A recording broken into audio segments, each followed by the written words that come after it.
Hi there. This video is all about digital advertising for suppliers.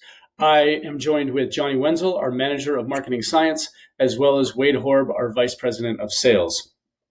Let's first talk about just, Wade, why? Why should suppliers consider digital marketing at a time like this? Kevin, I would hesitate to say it for obvious reasons. Just the fact that a lot of us are at home today, and right now more than ever, we're doing a ton of research online. We're looking on social media platforms. We're looking at display advertising, showing up on different sites that we're used to going to.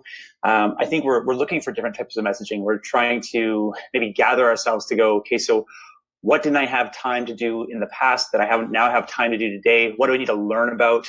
And just educate myself in general. So digital marketing right now more than ever is not only just a way to get your brand out to people. And I always talk about eyeballs, the amount of eyeballs that can essentially see your brand and what you're essentially trying to sell or educate on. But at the same time, too, what I love the most about digital advertising, it's the data. It's the data that comes with it. So it's not just saying that we're doing it. It's not just saying that your brand is getting exposed, but it's the idea that we can track it and the analytics will tell us where we need to make fine tune ups and essentially how we want to optimize that data, right? What are we looking to achieve? What our objectives are? What our goals are? But yeah, that's why I think digital marketing is really important today. Well, yeah, because the struggle is normally we are used to selling through conferences and trade shows and association dinners and things like that. But now, kind of being at home and social distancing, we don't have the same opportunity to do that. So digital marketing can be a great option, and a lot of our supplier partners are utilizing that. Johnny, kind of like the how. How does digital marketing work? If I'm a novice, if I've never really done this, what am I expecting? How does this all work? Sure. I like to equate it to you can buy a billboard and put it on the highway. Similar process, but you're just putting the billboard on a website instead. And no one's driving right now, so the website's the best place to put it. So the way it goes is we start with usually a design consultation. Our designer team looks at your brand guidelines, gets to know kind of what you're trying to accomplish with a messaging or a campaign. You'll work with a strategist on our team as well to really get that messaging and imagery figured out. We create that, and then it goes to my team. And my team, we know how to target ECPs. We've done it for our own business for years. We've done it for all of our supplier partners and kind of have that fine-tuned. And so we target different ECPs all across wherever you want to target. And it's not can target the end consumer and do that pull marketing rather than push marketing. And we from there we show this ad all across the internet, whether it be on Google's network of 4 million plus sites or Facebook or really any other digital channel. And people can see these ads, and then once they see it, they can click on it, and it goes to a landing page, which we can build for you that's well designed, matches your brand, and is designed to drive some sort of action, whether that's a phone call, a form submission, a booked appointment, whatever it might be. awesome. And Wade, what are the types of digital marketing that's available? We hear geofencing, geoframing, remarketing. What are those that could be of interest to supplier partners? Yeah, you know what? So as Johnny was speaking, we in a lot of cases we will do display advertising, say on the Google Display Network. We've done social ads, but when you and we almost target like a specific audience or the location, or obviously both. But when you speak and say geofencing, geoframing, this part I love, and you'll have to forgive the smile because I find it to be so strategic. So to give you an example, so what we would do, say in the past for geofencing, would be, let's say that there's a vision conference of some sort that's being held, whether it be like a Vision Expo, whether it's in New York or it's in Vegas, it's being held at a certain auditorium or exhibit, and you wanted to make sure that you targeted everybody's device that was currently, say, in that auditorium. And what you do is you essentially have a hyper targeting aspect through geofencing. You can essentially fence around the specific auditorium, or heck, even into a room where you might have the right audience that you really want to hyper target your message to. So we would then take that creative, those ads, and we would want to make sure that they are showcased on those devices within that geofenced area. Now, the interesting piece is that where we're talking about today is that trade shows and obviously people getting together at these exhibits and auditoriums and so on and so forth isn't happening as much.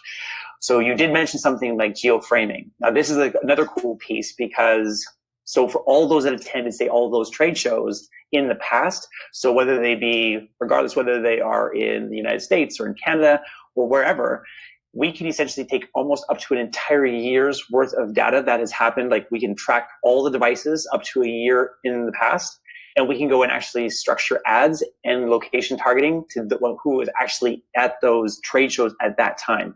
So it's not all said and done because they're not attending today, but if they attended, say, yesterday, we can essentially go after those devices as well. So not all is lost, which is why I love this product when it comes to geofencing and geoframing. So as long as they knew where their clients were up to 12 months ago, we could target the people that attended that room, that event, that conference. Okay, great. Johnny, what about remarketing? How does remarketing work? Oh, Johnny, you're muted. Thanks for that.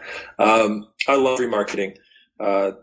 This is those ads where if you've ever been shopping on Amazon and then everywhere you go on the website, that thing that you're looking at, it follows you around, where, well, this gives you the power to do the same thing to whoever you're targeting. And if they go to your website at all, they go to your landing page, you can follow them around with high quality ads that really just reminds them. And we try and do it tastefully so that it's not those annoying flashing ones, but rather just get your brand in front of them so that when they finally reach that point in the buying cycle where they're ready to make a decision, you're at the very front of their mind and you're able to kind of close that deal. And it's also important to know that it's not just the digital advertising. We also can support with the landing page. So somebody sees an ad, they click it, they then are going to a very strategic kind of dedicated sales-focused landing page, trying to get them to convert, either for them to call in, fill out a form, subscribe, download something, just create some sort of conversion point that gets them further into the buying cycle. We have another video after this on this page that speaks directly to marketing automation. So once that prospect converts, we can kind of do some ongoing marketing. But this isn't just about static advertising, right, Wade? Can we do this with video as well? Yeah, absolutely. In fact, video, especially today, is probably much a preference because, again, it engages two different senses, right? So not only can people watch what you are trying to articulate, but they can listen. So I think that when you're speaking about trying to set the proper expectation with suppliers or essentially trying to make sure that you're getting the proper engagement, video is definitely the way to go. You can do all the same types of targeting, whether it be by the specific audience you're trying to target those videos to, or even from a geographic targeting aspect. You can do that as well. Johnny probably can speak a little more in terms of like the technical side of it. But what we see with the suppliers that we represent today, video is not just up and coming, but it's here. And it's definitely has the highest engagement for sure. Great. And so we can do that on YouTube, Facebook, Instagram, even LinkedIn. We Absolutely. can do video marketing. And one of the strategies that we've used in the past has been, we know that suppliers have like clinic locators, they have ECP locators to help funnel that web traffic into the retailers that support them. We have actually gone out and created digital campaigns that, maybe nationwide, but the advertising is only targeting directly around the practices that are included in the clinic locator. So it's a way to be very strategic with both static and video advertising. Johnny, when it comes to like reporting, what can somebody expect to see? What can we actually report on? Yeah, so the way that we do it is we guarantee, kind of set a budget. We guarantee a certain number of impressions for that budget, or if you're doing video, a certain number of views for that budget. And once we've kind of agreed upon that and we know what to expect, then we go out and we run the ads. At the end of the month or the end of the campaign, we'll give you a very detailed report that shows you these ads had this many impressions. Impression being someone viewed the ad online, or this many views. We also really try and make sure that it's the highest quality views. It's not some ad that's at the bottom of the page that no one's really seeing and only a corner of it was seen and therefore counts. We really shy away from that. We focus on the highest quality impressions on good websites, reputable websites, all that type of stuff to really make sure that we're getting good branding. And we go beyond tracking just the views, but we also track the clicks and how many people are going to the website or the landing page. And then from there, we track, well, how are they interacting with it? Are they calling? Are they filling out a form? Or are they booking a demo with you, whatever that might be? And then we provide the reporting for all of that with as much detail as we can about the demographics of the audience and what characteristics made up the people who are converting for you. And really, it's all about guaranteeing what we promised you and then going above and beyond to make sure we're meeting whatever expectations you have in terms of demos, phone calls, and that. Sounds good. So at the high level, they invest money. They actually get to choose the number. So there's very no minimum spend. So they choose the number that they want to invest. We help come up with the targeting, both geographic, demographic, what they do for a living. So ECPs, whether it's opticians or optometrists. And then they are guaranteed a set number of impressions. So how many times the ads are served, but we'll go one step further and show them how many people clicked the ads and then engaged and did something on the landing page. So that is really what you can expect. On this page, there is a form. If you fill that out, you can book a consultation with Wade and his team.